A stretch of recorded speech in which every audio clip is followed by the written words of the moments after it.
देखिए, आप प्रदेश की बात कर रहे हैं। हम निश्चित रूप से इस बात से सहमत हैं।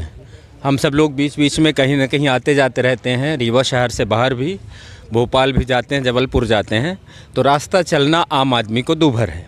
इसके लिए मैं रीवा ज़िले में विशेषकर आपसे ये कहना चाहता हूँ कि रीवा ज़िले का हालात तो ये है कि किसान इतनी बड़ी ठंड में खेतों की रखवाली करने के लिए खेत में उसे बसना पड़ता है। जहाँ तापमान इस स्थिति पर है कि कहीं बस चलाने वाले का हार्ट अटैक हो रहा है, कहीं स्कूल में पढ़ने वाले बच्चों का हार्ट अटैक हो रहा है, कहीं कोचिंग में पढ़ने वाले बच्चों का हार्ट अटैक हो रहा है।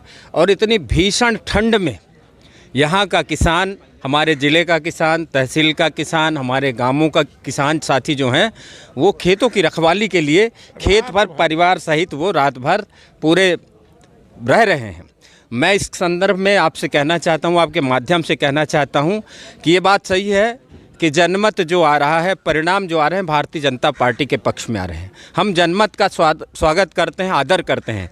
लेकिन आपके माध्यम से मैं आम आदमी से, किसान से, नौजवान से, तमाम लोगों से ये अपील करना चाहता हूँ कि मध्य प्रदेश के अंदर भारतीय जनता पार्टी की सरकार है और देश के अंदर भारतीय जनता पार्टी की सरकार है।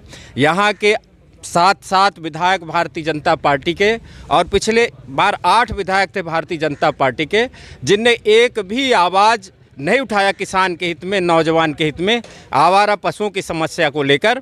और रीवा ज़िले के जो हमारे सांसद महोदय हैं, उनको आप लैट्रिन साफ़ करते तो देख सकते हैं, उनको आप किसी बच्चे को तो नहलाते देख सकते हैं, जबकि जनता ने उनको चुना था कि आप पार्लियामेंट के अंदर इस रीवा संसदीय क्षेत्र के नौजवान की आवाज़ को उठाएं, किसान की आवाज़ को उठाएं, बेरोजगार की आवाज़ को उठाएं, तमाम ऐसे लोगों की आवाज़ को बुलंद करें जिसके माध्यम से लोगों को, किसानों को न्याय मिल सके।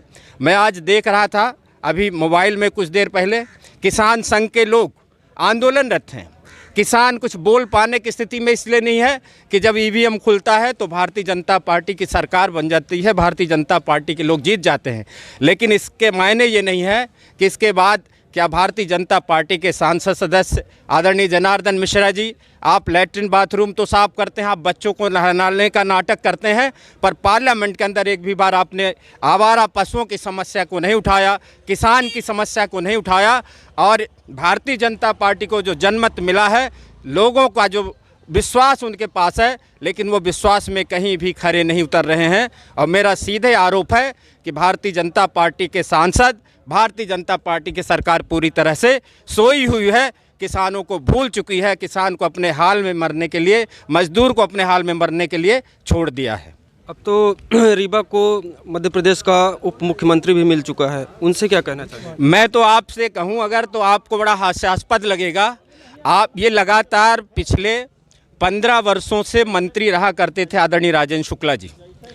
रीवा शहर के अंदर ये नाली का उद्घाटन, सड़क का भूमि पूजन, कभी किसी पार्क का, कभी आप समझिए किसी दुकान का, इस तरह का काम ये करते रहे। मुझे कभी नहीं लगा, आप मीडिया के लोग हैं, आप भी सर्च कर लें, कि माननीय राजेंद्र शुक्ला जी ने रीवा ज़िले की 7 विधानसभाओं जो ग्रामीणों से आती हैं, कहीं भी किसी योजना का शुभारंभ किया हो, कहीं कोई ऐसा प्रोजेक्ट दिया हो कि जिसके माध्यम से नौजवानों को रोज़गार मिल सके, बेरोजगारों को लाभ हो सके।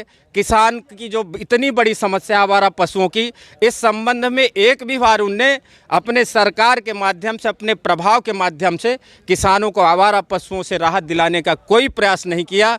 वो सिर्फ कभी केपी त्रिपाठी जी जब विधायक हुआ करते थे तो गौ अभ्यारण्य के नाम पर बसामन मामा जाते थे, और जबकि यहाँ जो भी एक्सीडेंट हो रहा है, जो भी दुर्घटनाएं होती हैं सड़क में, उसमें 90% दुर्घटनाएं ऐसी हैं जो आवारा पशुओं के कारण होती हैं। परिवार नष्ट हो जाता है, लोग मर जाते हैं, अस्पताल पहुंच जाते हैं। तो मेरा तो खुला आरोप है कि माननीय राजेंद्र शुक्ला जी जो वर्तमान में डिप्टी सीएम हैं, शायद इस बार वो चेतें कि वो मध्य प्रदेश के उप मुख्यमंत्री के रूप में अपने दायित्वों का निर्वहन करें या मंत्री के रूप में निर्वहन करें। वरना उनका जो पिछला रिकॉर्ड है रीवा जिले के आम जनता के हितों में, तो केवल नगर निगम एरिया, रीवा विधानसभा एरिया तक वो सीमित रहे।